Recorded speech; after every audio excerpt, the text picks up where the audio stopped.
Très heureuse de vous savoir nombreux en ce net moment branchés sur Parole Éternelle Télévision. Grande est notre joie de vous retrouver. Bonjour à tous et bienvenue à votre matinale, le déjeuner spirituel. Nous sommes dans la joie de vous retrouver en ce date du 5 octobre 2021. Nous aurons beaucoup de mets à partager dans cette table du déjeuner spirituel, entre autres la météo. Pour lire le temps qu'il fait, nous aurons aussi l'histoire, la première histoire de la semaine. Nous aurons une expression qui fera donc la deuxième expression de la semaine. Le pain ne manquera pas, le chant nouveau et aussi le verset pour terminer ces programmes matinales. En attendant, nous sommes dans la joie de vous retrouver. Nous sommes dans la joie de vous savoir là. La grâce du Seigneur, la bonté du Seigneur s'est renouvelée encore ce matin dans nos vies et nous espérons que la joie du Seigneur fait votre force en ce net moment. Et sur ce plateau, nous sommes là encore pour vous tenir compagnie avec notre invité de la semaine, le professeur Jerry qui est déjà là. Bonjour Papa Jerry Tando et bienvenue. Bonjour Sœur Charlène. Vous allez bien? Oui, je vais bien, par la grâce de Dieu. Amen. On peut bien attaquer le deuxième jour? Ouais. Voilà. On est prêt. Voilà, très prêt pour commencer. Maman Bijou nous a rejoint.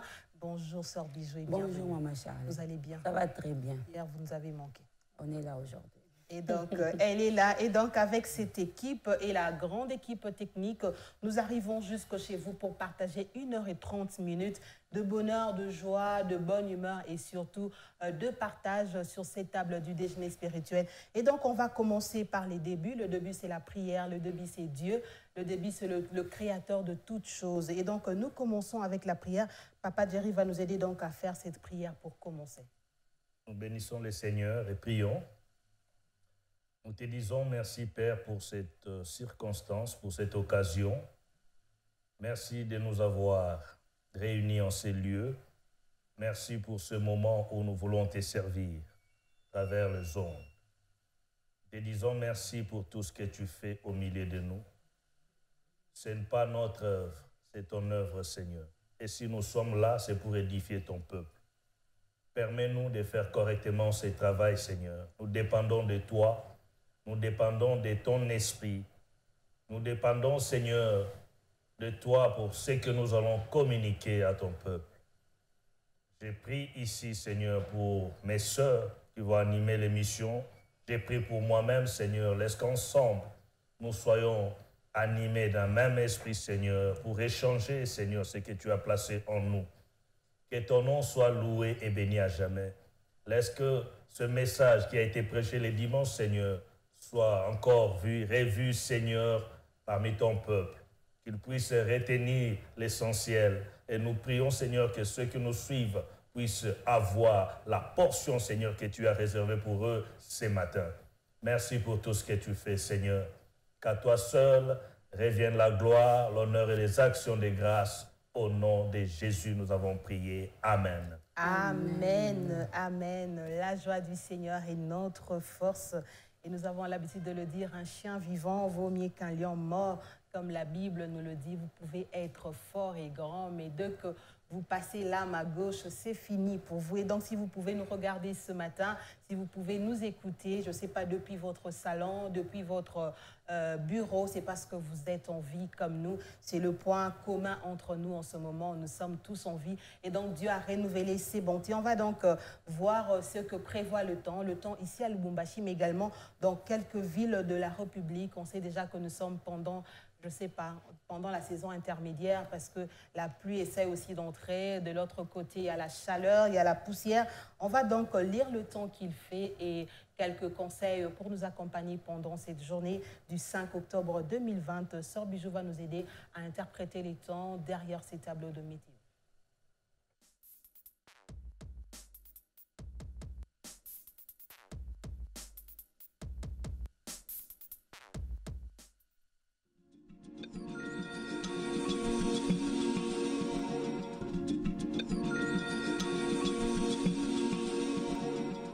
Nous vous conseillons simplement de recourir au citron. Donc si vous tombez quelque part là où vous trouvez un bon citron, nous vous conseillons d'utiliser les citrons pour vous éviter aussi les problèmes de transpiration et aussi les odeurs corporelles parce qu'il fait chaud. Quand il fait chaud, on transpire, des fois on dégage l'odeur qui peut déranger aussi les autres. Donc Tout à fait. un peu de citron, ça va vous aider pour les aisselles, pourquoi pas pour les pieds aussi. Donc C'est un conseil météo à prendre. C'est un conseil météo, surtout qu'aujourd'hui, on va accompagner ces conseils de la Journée internationale des enseignants et enseignantes. Je vais citer une pensée de Martin Luther qui a dit « Si les écoles fleurissent, tout fleurit ». Et donc, puisque l'école reprend aussi, a repris hier, aujourd'hui, nous célébrons la Journée internationale des enseignants et enseignantes. Est-ce que la météo peut aller aussi dans cette direction, Papa Jerry? La météo Pour les élèves qui ont repris, les enseignants, Sœur Bija a déjà parlé du citron. Ça peut aussi faire affaire pour les élèves qui mettent les uniformes. Voilà. Les uniformes oui, parfois, surtout quand on voit que ça jaunit un peu au niveau des aisselles, c'est pas bon. Il faut vraiment que ça soit propre. Voilà. À la limite, en avoir deux, c'est mieux. Parce que quand on porte, on peut laver l'autre. On porte un, on peut laver l'autre. Et on garde la vie propre. Ça, c'est mieux. Voilà. Donc aujourd'hui, on peut parler des élèves, la propriété des élèves, comme ils reprennent l'école. Des élèves et aussi des écoles. Il y a ces écoles-là qui n'ont même pas pensé à faire passer la peinture. Peut-être qu'ils n'ont même pas pensé aux installations hygiéniques, sanitaires, pardon. Donc on n'a pas pensé à ça. Il y a des petites filles, des petits garçons, on les mélange, on ne nettoie pas, on ne s'est pas soucié en fait de l'entretien. Donc, on n'est qu'à 2 jours de la rentrée. Je pense qu'il y a les enseignants qui nous suivent. On peut toujours se rattraper, changer des cuves, séparer les filles des garçons. Et à tout moment, il faut toujours passer par là. Il faut mettre quelqu'un qui passe toujours par là pour essayer de mettre un peu de détergents. C'est aussi toujours important. Les détergents, ce n'est pas seulement ce qu'on peut acheter dans un magasin. On peut recourir au maïvou. Il faut que j'appelle ça comme ça, les cendres. Vous pouvez recourir à ça pour nettoyer, pour garder les installations propres. Et avec la chaleur, vous voyez, il faut que les salles soient un peu aérées. Voilà. L'aération, c'est bien parce que quand on se sent étouffé, on ne suit plus bien le cours. Surtout pour les enfants, c'est compliqué. Oui. Il y a une petite fenêtre. C'est-à-dire quand les élèves sont confinés et que l'air ne passe pas, l'air ne circule pas, c'est compliqué pour les enfants d'apprendre. Oui, le sommeil vient et puis on ne sait pas se concentrer sur ce que le prof dit. Donc, l'amélioration de ce côté-là serait une bonne chose aux élèves. Wow. On ne s'attaque pas à vous, chers enseignants, chers directeurs, chers professeurs. On vous aide seulement pour que nous puissions nous aider aussi parce que les enfants sont là. J'ai constaté dans certaines écoles, on n'accompagne même pas le petite fille aux toilettes. Voilà. Et généralement, Maman Charlène, peut-être même les directeurs, les chefs de l'établissement, n'est même pas au courant. Lui, il paye simplement quelqu'un pour faire les travaux. Il ne fait rien. Tellement qu'il ne passe pas par là, il ne fait rien. Donc, chers chefs, nous vous interpellons avec le message du pasteur, je crois, de ce dimanche-là. Quand on est chef, on est au service des autres. Donc, prenez le temps de quitter un peu les conforts de votre bureau, faites les tours, visitez les toilettes, visitez les salles. On vous a dit qu'on a nettoyé, peut-être qu'on ne l'a pas fait. Si vous passez, vous allez vous rendre compte qu'on n'a pas nettoyé la fenêtre. Il y a la poussière. Et au Katanga, généralement, c'est la poussière. Donc, il y a la poussière qu'on n'a pas enlevée, les toiles d'araignée, toutes ces choses-là, quand même. Quand les enfants rentrent, ils doivent rentrer à l'école dans une salle propre. C'est la moindre des choses. Il ne faudrait pas que les enfants quittent à la maison en bonne santé et venir attraper la toux. Voilà. La poussière, généralement, ça amène aussi la toux. Et l'enfant qui rentre avec la toux, les rhumes, mais on a attrapé ça ou parce qu'on était parti à l'école. Moi, je pense qu'à l'école, on passe plus de temps et les enfants ont besoin d'être à l'aise à l'école. Waouh. En tout cas, très belle météo qui s'accompagne de la Journée internationale des enseignants et des enseignantes. Nous ne sommes pas attaqués à vous. Nous voulons seulement que les choses aillent de l'avant. Nous nous entraînons pour que ça aille de l'avant. Parfois, ça peut aussi être la volonté de parents de soutenir, mais si vous ne donnez pas ou vous ne nous faites pas savoir le besoin, comment les parents doivent venir en aide. Parce qu'on peut dire non, il n'y a pas de savon, l'école ne dispose pas assez de moyens, mais vous pouvez dire aux parents non, qu'un enfant, on faisait le salon à l'époque, chaque enfant amenait quelque chose, ça peut être le savon, le papier hygiénique, on peut toujours le faire. Les parents peuvent s'entraider parce que les enfants passent beaucoup de temps à l'école. Il y a des enfants qui passent beaucoup de temps à l'école qu'à la maison. Donc, on peut s'aider dans ce sens-là. Oui, mais de ce côté-là aussi, ceux qui réceptionnent les dons, si cela est fait, ils doivent être honnêtes pour canaliser les dons à la vraie utilité. Je ne sais pas si on va donner ça sert à quoi? Parce que quand ça devient nombreux, on voit déjà un commerce. Là, on peut vendre ça ou bien canaliser ça d'une autre façon. Là, ça devient compliqué. Donc, quand les parents donnent, c'est pour que ça serve. Ça aussi, il faut souligner. Prenons conscience. Donc, prenons conscience d'une part et de l'autre. Prenons tous conscience pour que les choses aillent de l'avant. On va donc clore cette météo.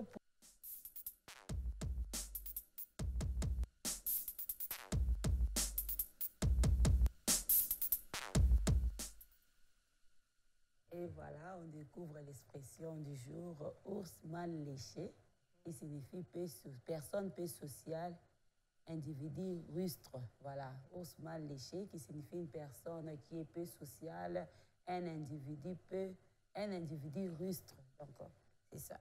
Waouh! Expression, hein, Papa Jerry. Est-ce que c'est une première ou vous l'avez déjà découvert avant ici? En tout cas, là, je vois le mot. Séparément, j'ai déjà rencontré. Mais ensemble, comme ça, non. Ours mal léché, c'est une expression que j'apprends moi aussi. Et je suis en train de voir comment l'utiliser. C'est ça. Personne peu sociale.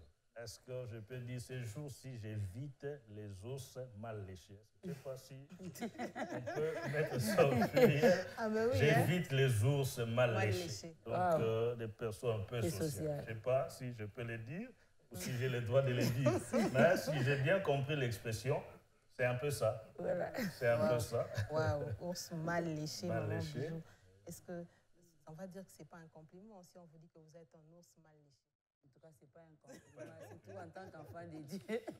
Vous pouvez être une personne peu sociale tant que vous êtes enfant de Dieu, parce que le Seigneur vous a placé pour que vous puissiez vivre en société, connaître les autres, les aider aussi. La communion fraternelle. Voilà, la communion fraternelle. Donc, comme le prof l'a dit, en tout cas, si on commence à vous éviter parce que vous êtes un ours mal léché, il faut que vous puissiez vous regarder à deux fois et chercher l'aide du Saint-Esprit. Hein? C'est vrai. Je suis en train de voir là une personne peu sociale. Une différence avec un solitaire. Voilà. Quelqu'un qui est solitaire et seul. Ah oui, personne peu sociale. Bon, il fréquente les gens, mais bon, il ne sait pas vivre avec. Un peu indifférent là. Oui, donc, parce qu'il y a des gens comme ça aussi. Hein. Il peut fréquenter les gens, mais difficiles voilà. à vivre. Ils sont très peu sociaux. Oui. On l'approche difficilement. Peut-être que quand il est au milieu de vous, peine, on ne sait pas ce le qui milieu plaît à la devient personne. invivable. Donc, c'est un peu comme ça. C'est pas intéressant. Oui, c'est pas intéressant. Mais bon, si il y a des gens comme ça, ils peuvent changer. Ah oui, c'est possible de le changer. cœur de Dieu bat aussi pour vous. Il y a des gens qui peuvent changer comme ça. Voilà. Et donc, si on vous traitait d'un ours mal léché, ne riez pas, ne prenez pas ça pour un compliment. Prenez plutôt le temps de faire l'introspection, hein, comme on le dit, de vous regarder à l'intérieur, de voir qu'est-ce qui fait de moi que je sois un ours mal léché. Et donc, ça nous aide aussi à bien se situer. On peut te balancer une expression comme ça, et toi, tu ris, tu dis merci, alors que tu ne sais pas de quoi on te traite. Effectivement. Donc, c'est ça même le but aussi de l'expression, Prof Jerry, c'est pour nous aider aussi à s'habituer aux expressions qu'on peut balancer comme ça et comment recadrer, parce qu'un enfant peut le balancer aussi à sa mère, et la mère qui n'a jamais étudié ne sait même pas de quoi il s'agit. Donc, c'est pour aider aussi les mamans qui sont à la maison. Elle prend ça pour un compliment, elle sourit même. Ouais, ma fille parle bien français. Faisons attention, c'est donc le but même de l'expression, nous aider à nous recadrer aussi dans notre façon de faire et de voir. C'était donc cette expression du jour, un ours mal léché qui signifie une personne peu sociale, individu rustre. C'est donc l'expression du jour qui cède sa place rapidement au pain. On va manger, on va prendre cette deuxième tranche du pain que nous avons commencé depuis hier. La prédication du dimanche prêchée par le pasteur Guy Amani, il est dans son 22e message où on parle d'un DG, d'un dispensateur de grâce qu'il serve, ce qu'on attend d'un dispensateur de grâce qu'il serve. On parle des ouvriers et de la vigne. On va donc découvrir cette tranche du pain et nous nous retrouvons juste après.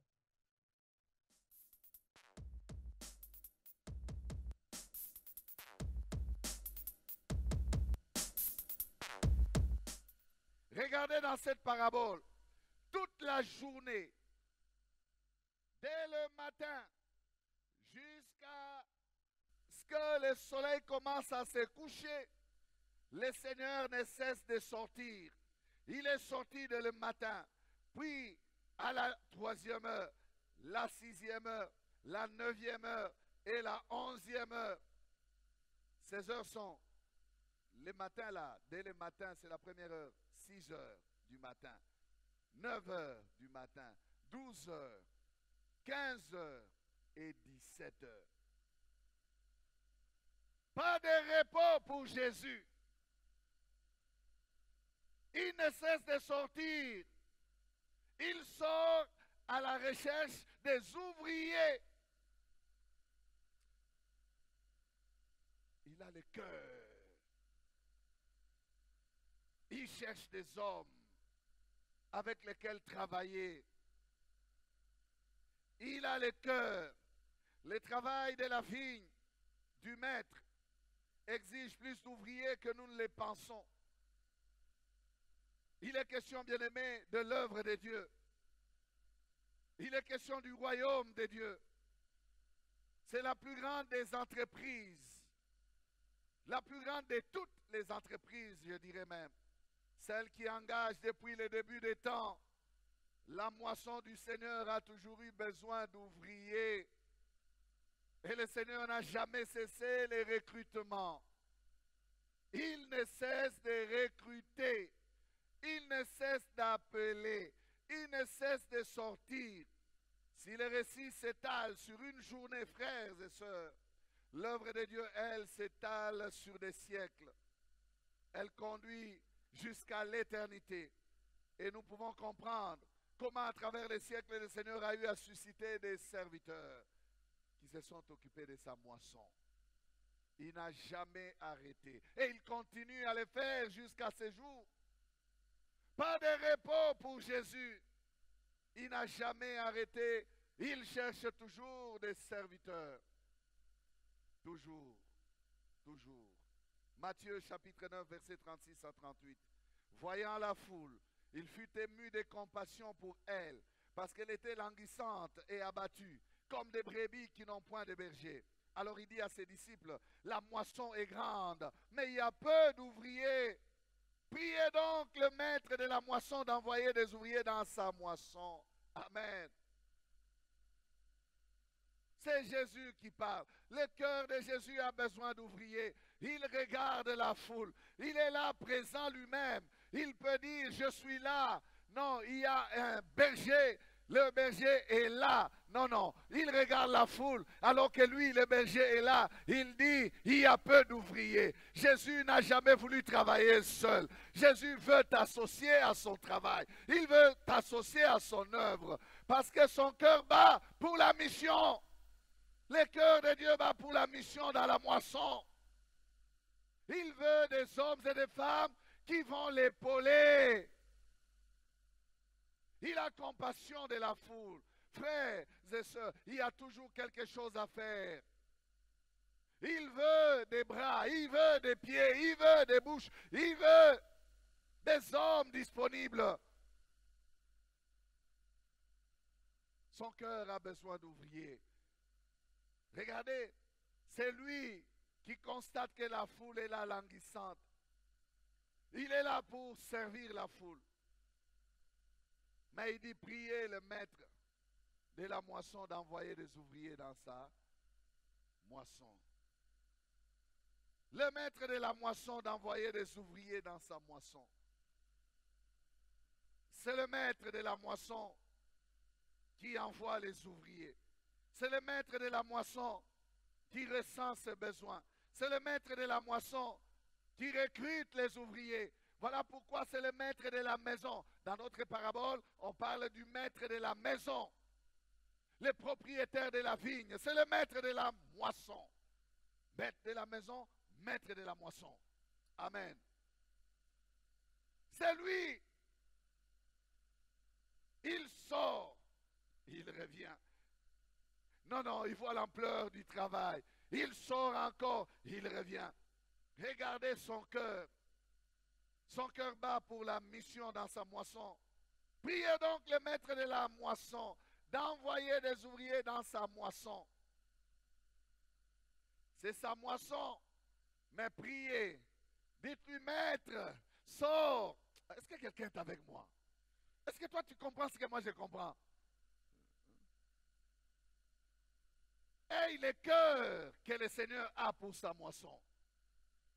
Quand il dit priez donc le maître de la moisson d'envoyer les ouvriers dans sa moisson, ça veut dire portez les fardeaux de la moisson. Comprenez les besoins qu'il y a dans la moisson. Il y a peu d'ouvriers. Ayez le cœur pour parler au maître de la moisson. Dit maître, nous ne sommes pas assez nombreux, mais envoie encore les autres. Le maître se lèvera, il sortira pour aller chercher les ouvriers et les envoyer dans sa moisson. Amen. Priez donc le maître de la moisson d'envoyer les ouvriers dans sa moisson. Ça, c'est sa responsabilité. Personne ne lui arrachera cette responsabilité-là. Personne ne va se retrouver dans la moisson recommandé par lui-même. On ne se recommande pas soi-même. On ne s'appelle pas soi-même. Même si on a des biceps, même si on a de l'argent, même si on a de l'intelligence, même si on a étudié la théologie, même si on a fait des choses, on ne peut pas se retrouver dans la moisson par soi-même. Non! C'est le maître de la moisson. Priez le maître de la moisson. Le maître de la moisson, c'est le maître de la maison. Le propriétaire à qui appartient la moisson. Et donc, voilà donc le pain du jour, son 22e message. Ce qu'on attend d'un dispensateur de grâce, c'est qu'il serve dans sa partie G. Et donc, nous continuons la parabole des ouvriers loués à diverses heures. C'est donc le message qui a été prêché par le pasteur Guy Amani ici, au Centre évangélique La Parole Éternelle, Papa Jerry. Nous continuons. Depuis hier, nous étions en train de parler donc de ce pain. Et aujourd'hui, nous continuons encore avec le maître. J'ai retenu, c'est de sa responsabilité d'envoyer les ouvriers. Donc, on ne s'improvise pas. On ne s'improvise pas. Dans l'œuvre de Dieu, on ne s'improvise pas. Ce n'est pas parce qu'on a réuni les moyens qu'on peut construire quelque chose et puis c'est dit, bon voilà, je commence et puis les gens vont venir. Et moi-même, je suis là. Non. J'ai dit hier ici qu'il y a des ministères qui demandent l'appel des dieux. Pasteur, apôtre, prophète, évangéliste, docteur. Ça demande l'appel des dieux. Alors, les ministères locaux tels que nous exerçons dans l'Église, on peut toujours chercher l'orientation des dieux. Sinon, on risque d'être un chômeur quelque part. Vous adhérez à un groupe, mais vous chômez parce que vous ne voyez pas votre utilité là. Et vous allez sécher les réunions de ce département ou d'un groupe parce que vous ne voyez pas votre importance là dans le groupe. Le mieux serait de prier. Maintenant, pour les ministères tels que nous avons cités là, c'est l'appel. C'est Dieu qui qualifie les gens, c'est Dieu qui qualifie les hommes. On doit attendre que Dieu parle. Et n'oubliez pas que Dieu est le propriétaire de la moisson, comme nous le disons. C'est-à-dire, c'est lui qui connaît là où il y a le vrai besoin. Si moi, je me dis que, bon, voilà, là, je peux aller là-bas alors que Dieu ne voit pas les besoins là. Ces champs-là n'est pas encore mûrs. Ici, lorsque nous lisons, on parle du temps de la moisson. Quand est-ce qu'on parle de la moisson? Lorsqu'on a planté, on a sémé, et puis les choses sont mûres. Maintenant, on peut entrer là pour, n'est-ce pas, récolter. Bon, maintenant, si moi, j'arrive quelque part, j'ai dit, bon, parce que j'ai réuni les moyens, j'ai fait ceci, voilà, j'entre. Et j'arrive là où les blés, où les riz n'est pas encore mûr. Qu'est-ce que je vais récolter, moi? Vous avez chômé. Vous voyez? Donc là, c'est pourquoi vous arrivez dans un coin, à cet endroit, les gens sont durs, ils n'aiment pas se convertir et tout ça. Ça. Vous comprenez un peu? Vous arrivez dans un coin où c'est dur, alors que ce n'est pas Dieu qui vous envoie. Mais quand c'est dur et que c'est Dieu qui vous envoie, là, c'est autre chose. Il y aura un miracle qui va se déclencher. Vous voyez, Dieu cherche une ouverture là. J'étais en train de lire une histoire hier. J'ai lisé la biographie de Renard Bonke. Et il a parlé d'un homme très important pour lui. Cet homme-là n'est pas beaucoup connu, c'est Louis Graff. Louis Graff, c'est lui qui a prêché les grands-pères de Renard Bonke. Nous, on ne le connaît pas. Mais regardez quelqu'un qui gagne la famille Bonke. Et aujourd'hui, nous avons Renard Bonke, bien sûr, hein, le Seigneur. Voyez l'œuvre que Renard Bonke a fait. Des âmes, des millions. Mais Louis Graff, là, il est parti avec la puissance de Dieu, avec la puissance pour aller là-bas. Il a prêché. Les hommes, il a prêché et voilà ce que Dieu a fait. Donc, j'ai aimé ça. Et il a commencé. Dieu a ouvert les portes comment? Le grand-père de Renard Bonke qui était malade. Il regarde, il dit, il s'est perdu dans un coin. Il allait quelque part et puis il s'est perdu. Dieu lui dit, bon voilà, il a compris que Dieu l'a envoyé en mission là-bas. Il a dit, est-ce qu'il y a quelqu'un qui est malade? On dit, oui, c'était le maire du village, donc le chef du village qui était malade. Il prie, le chef du village et sa femme se convertissent ce jour-là. Et c'était... Vous comprenez comment Dieu fait les choses. Donc, ça veut dire que si le terrain est dur et que c'est Dieu qui vous envoie, ne craignez pas, il y aura une ouverture. Mais si les champs n'est pas encore mûrs et que vous y allez seul, Dieu ne vous qualifie pas, là c'est tout un problème. Vous allez vous cogner, vous allez vous plaindre et voilà. Donc il faut aussi prier. C'est pourquoi c'est important lorsque la Bible dit prier, que le propriétaire de la moisson envoie des ouvriers dans sa moisson, c'est lui qui connaît les besoins. Ils ne sont pas en mesure de chercher eux-mêmes, ils attendent que le propriétaire envoie. On doit attendre. Voilà.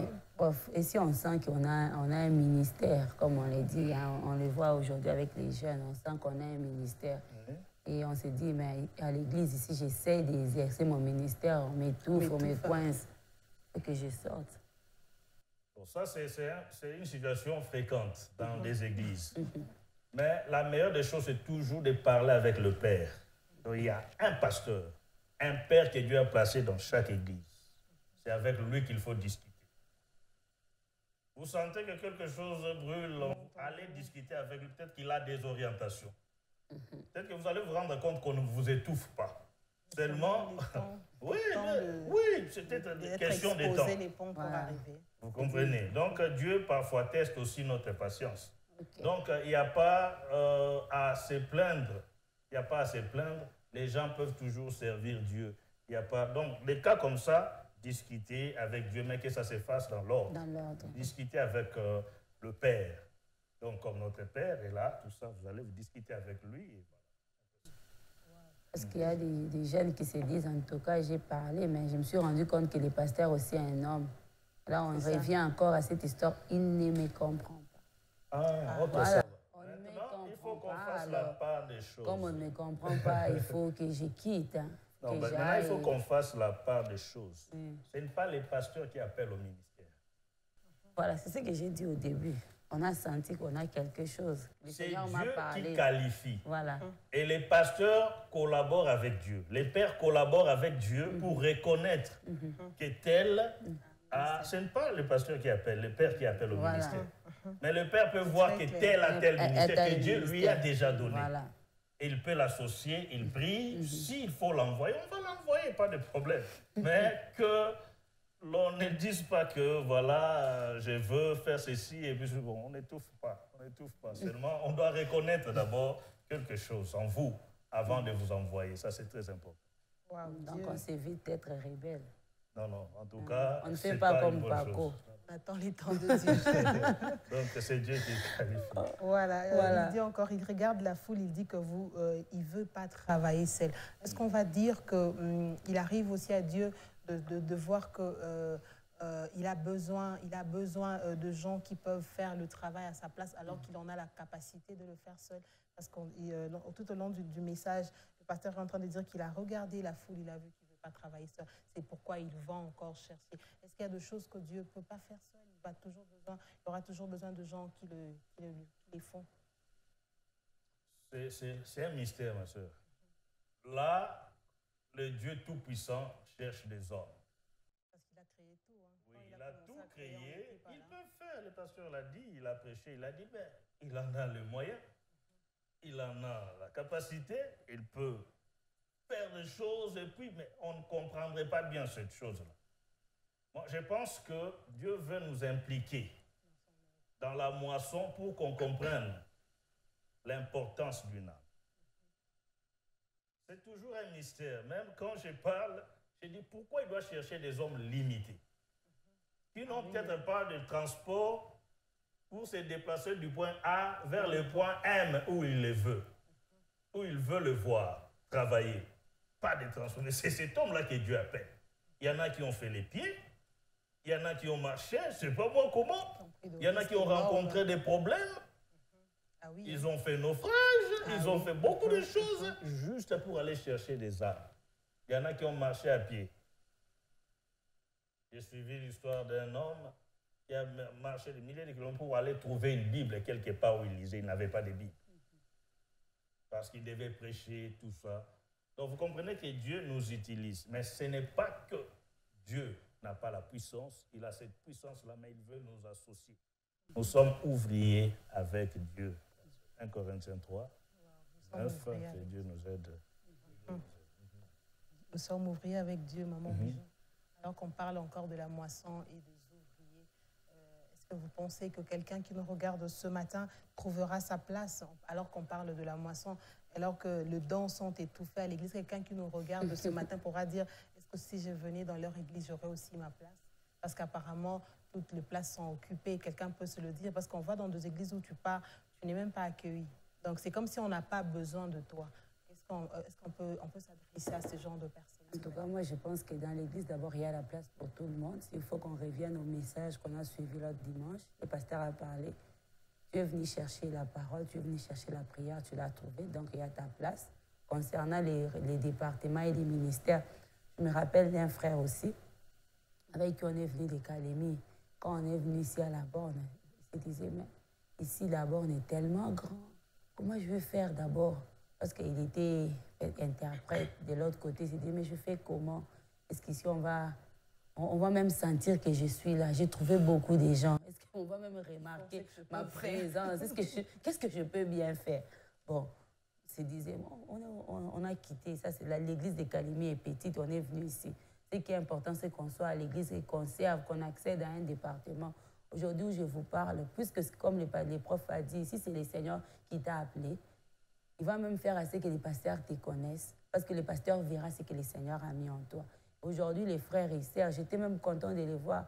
Il a prêché un vendredi, j'ai dit, waouh, ça c'est le Seigneur qui fait ça. Parce qu'au début, il s'est posé vraiment beaucoup de questions. Je l'ai vu prêcher un vendredi, j'ai dit, waouh, parce que le Seigneur avait vu des choses en toi.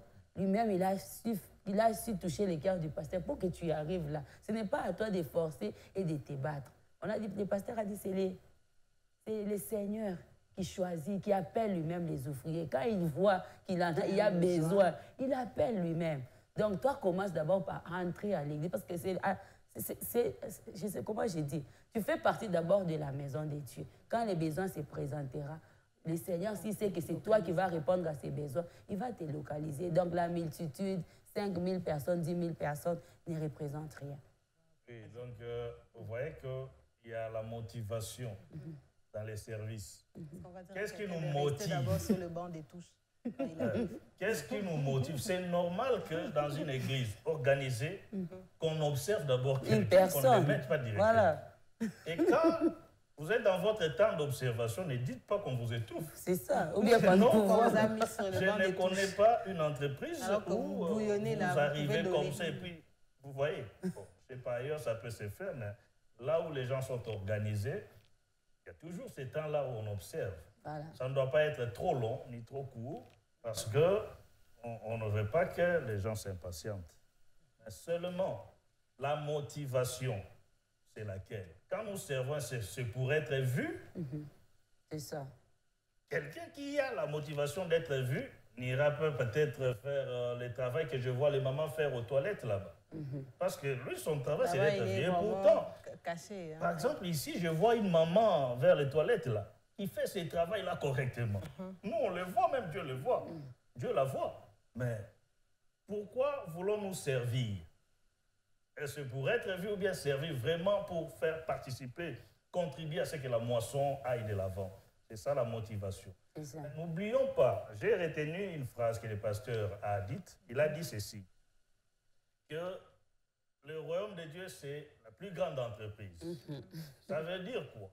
Il y a toujours des gens qui sont recrutés. Mais ce n'est pas la politique des entreprises publiques où quand on recrute, on doit chasser d'autres. Non. Donc on vous recrute et celui qui était déjà là, vous faites une association. Vous faites une coalition, vous dites voilà, serrons-nous les mains parce que nous devons faire avancer ces choses. Et le maître est là devant le Seigneur, devant nous, il nous conduit. Ça c'est important. Maintenant, quand nous venons En tant qu'ouvriers, n'ayons pas déjà des pensées de compétition. Ça ne marche pas. Nous ne sommes pas dans une compétition. On amène son CV. Nous sommes complémentaires. Nous voulons avancer les choses et tout ça. C'est-à-dire, c'est lui qui prêche bien, c'est lui qui prie bien, c'est lui qui fait les choses bien, le protocole qui fait bien son travail. Nous bénissons le Seigneur pour toutes ces personnes-là. Et il y a une chose. Ce n'est pas le nombre ou la taille d'une église qui tue les besoins au sein de cette église. C'est ça. Le besoin restera toujours là. Voilà. Il y aura toujours, même quand l'église aura 20 000, 100 000 membres, il y aura toujours les besoins. Il y aura toujours besoin d'ouvriers. Voilà. Donc ça, c'est très important. Wow, ce sont des grâces. Ce sont des grâces. Vous pouvez venir après. Il y a une grâce particulière en vous. Le Seigneur vous permet à ce que vous servez et vous puissiez donner une autre fraîcheur. Dans l'église. Ça donne des frustrations à l'église.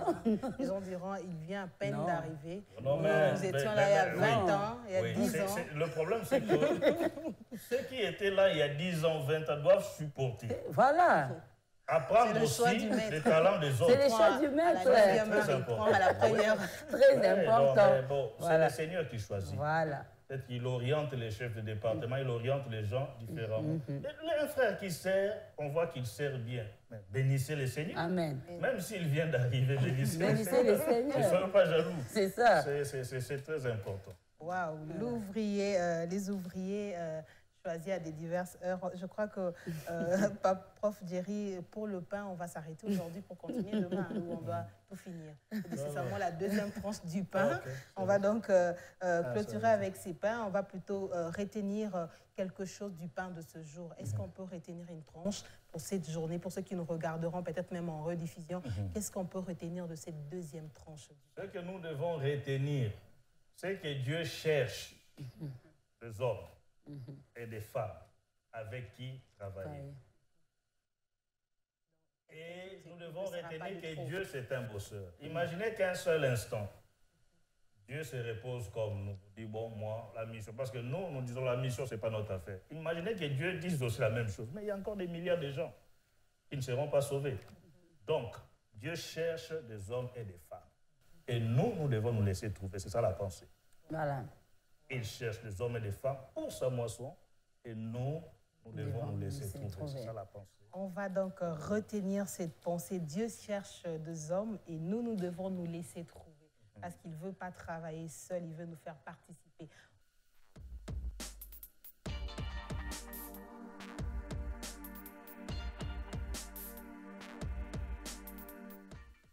Et donc, je le dis avant la transition, on va donc prendre l'agenda du jour, quelques programmes ici au Centre évangélique La Parole Éternelle et quelques programmes ailleurs s'il y en a.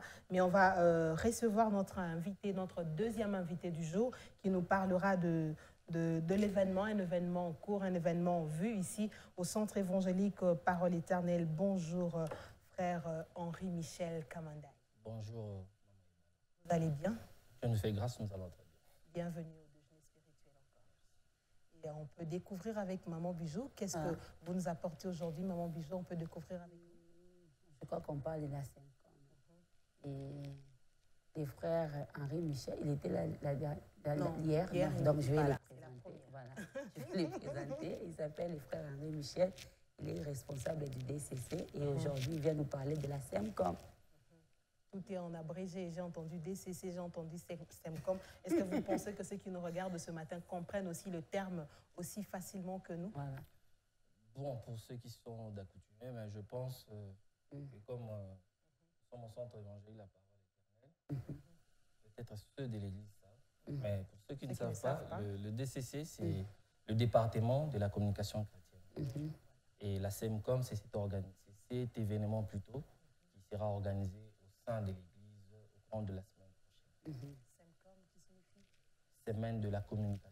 Voilà. Donc, on veut vraiment être éclairé. Et puisque vous êtes déjà là, c'est la semaine prochaine, qu'est-ce qu'on peut retenir? Est-ce qu'il y aura quoi finalement au programme? C'est quoi le thème qui va nous accompagner pendant cette semaine? Et si c'est toute la semaine prochaine, on va avoir tout ce détail. Est-ce que c'est tout le monde qui est invité ou seulement le membre de l'Église Parole Éternelle, puisque vous avez parlé d'un événement qui se passe aussi à l'Église Parole Éternelle? Si ça ne concernait que l'Église, je crois que la communication serait limitée. Et quand nous passons déjà à la télé et que nous sommes suivis partout, je crois que l'événement est ouvert à tout le monde. C'est-à-dire la semaine de la communication chrétienne ouvrira ses assises sous le thème du numérique, opportunité du 21e siècle pour l'Église. Voilà. Wow. Et il sera suivi d'un sous-thème qui s'intitule bel et bien le sous-thème de cette convention est tiré du livre de Romains 12, verset 2, qui parle de l'intelligence renouvelée. Intelligence renouvelée, le thème, le numérique au service. Le numérique, opportunité du 21e siècle pour l'Église. Waouh, un aussi grand thème. Est-ce qu'on peut connaître l'orateur en avance? Parce que c'est un thème aussi costaud. Oui, exact.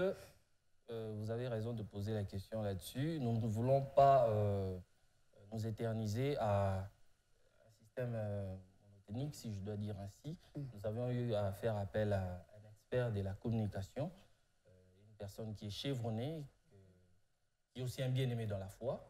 Et je crois qu'au travers de son nom, vous imaginerez déjà qui est-il. Il s'agit du frère Michel Moutali, qui est le DG, manager, responsable de cette grande firme de production des artistes congolais et de partout dans le monde qu'on appelle Happy People. C'est une grande agence connue et nous allons faire appel à lui. Et peut-être pour ceux qui connaissent, c'est l'époux de notre sœur Dena Mwana. Oh, voilà. Une information. Et donc, puisqu'on parle du numérique, on va dire quoi? Le web dans l'Église, le numérique, c'est tout ça. Qu'est-ce que l'Église va entrer sur Facebook? Est-ce que l'Église va... Parce qu'on veut se situer, hein. C'est pas pour nous, c'est pour tous ceux qui nous regardent ce matin, parce que les gens pourront ne pas venir de c'est trop fort pour nous, c'est trop high. Est-ce qu'on va se retrouver avec tout ce qu'ils disent les numériques au 21e siècle dans l'Église? En plus, à l'Église. C'est beaucoup de choses à la fois. D'abord, la question à se poser sera celle de savoir pourquoi à l'Église, pourquoi le numérique. Ce sont des choses mondaines, ça. C'est quoi le numérique? Alors, je crois que nous sommes tous sans ignorer que si la chaîne n'était pas, aujourd'hui, moi et vous, serions à la maison ou ailleurs. Tout à fait, en train de chômer. Si aujourd'hui, les téléphones n'étaient pas, donc je pense qu'on serait peut-être limité même pour nous donner des informations.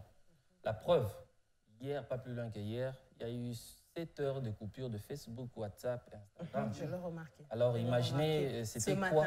Ce matin même, voilà. Alors imaginez le scandale que le monde a pu subir. Donc il y a des gens qui avaient des rendez-vous, des programmes perturbés, et il y a d'autres qui ont envoyé des messages dans l'idée que les messages étaient arrivés. Ils n'ont pas communiqué. Alors l'Église veut conscientiser, veut interpeller, veut, je peux dire, donner les grandes lignes de la marche à suivre pour les chrétiens. Parce que ce sont des histoires, des outils médiatiques que tout le monde utilise. C'est-à-dire pêcheurs plutôt, chrétiens, de toutes confessions religieuses, les businessmen, et même les paresseux. Ouais, tout le monde utilise ces choses. Mais l'Église ne veut pas s'y limiter à nous apprendre ou à nous montrer l'impact ou l'influence de ces outils.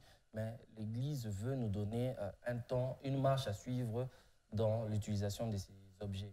Le téléphone, l'ordinateur, les médias. Nous avons plusieurs chaînes télévisées. Mais comment est-ce qu'un chrétien peut s'y prendre devant toutes ces choses? Vous voyez, le téléphone, c'est une bonne chose.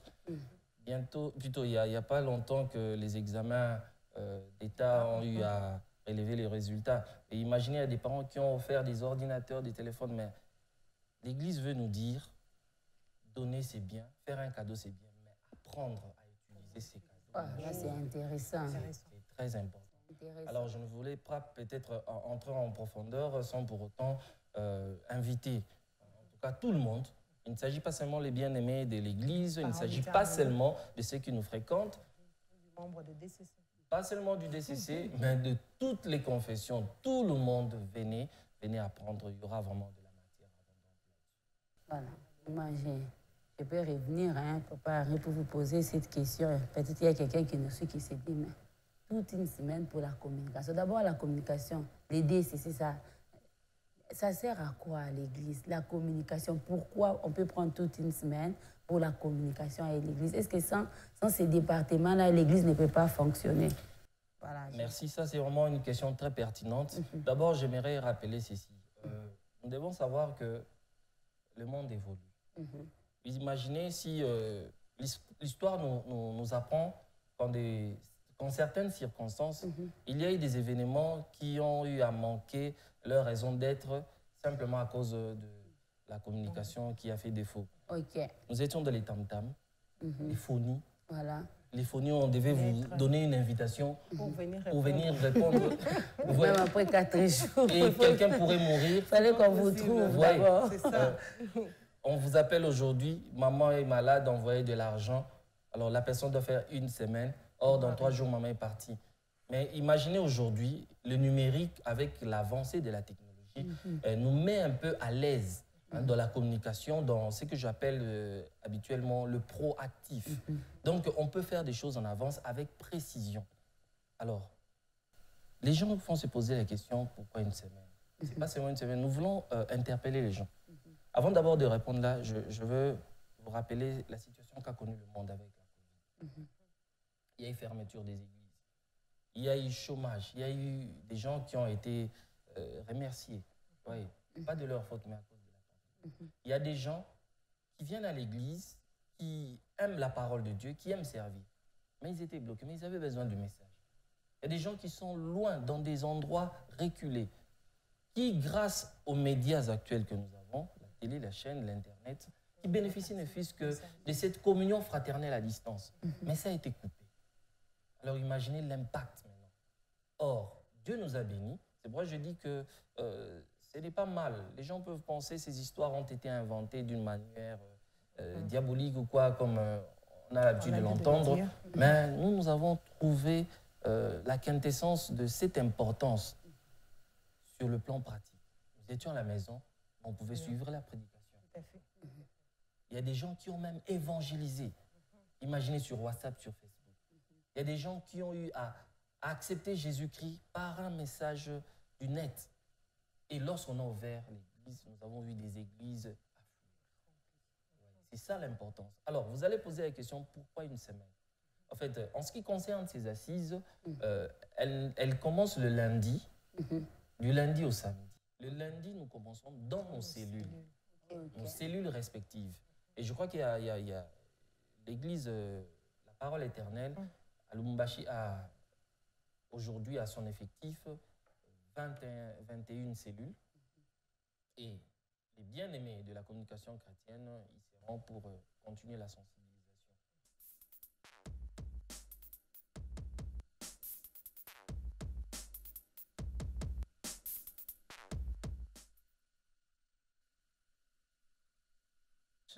Frère Hachem, vous allez donc nous le lire et Maman Bijou va nous faire découvrir la tranche pour aujourd'hui. Malachie 1, verset 5. Vos yeux le verront et vous direz, grand est l'Éternel, par-delà les frontières d'Israël. Et donc, c'est par ici, Maman Bijou, on va découvrir rapidement la tranche à lire. La tranche à lire et l'agenda du jour. Nous lisons Zacharie chapitre 13, 14 et Malachie chapitre 1. Et on se rappelle aujourd'hui que nous nous retrouvons dans nos cellules. Et demain, aujourd'hui c'est mardi. Waouh, j'ai un retard d'un jour. Donc on se retrouve aujourd'hui à partir de 15h juste pour la réunion des femmes. Donc en 15h juste nous parlons de la rencontre, il y aura l'intercession. À 16h juste nous démarrons les programmes proprement dit. Donc frère Hachem, c'était un plaisir de vous recevoir sur ce plateau du déjeuner spirituel. Maman Bijou, merci. On se donne rendez-vous. Merci aussi à vous, Maman Charlène. Je crois qu'on va se voir jeudi. D'accord. Et donc, elle a dit jeudi, et donc on se donne rendez-vous aussi demain dans le déjeuner spirituel, votre matinale sur Parole Éternelle Télévision. Restez branchés, de bonnes choses ne font que commencer, que Dieu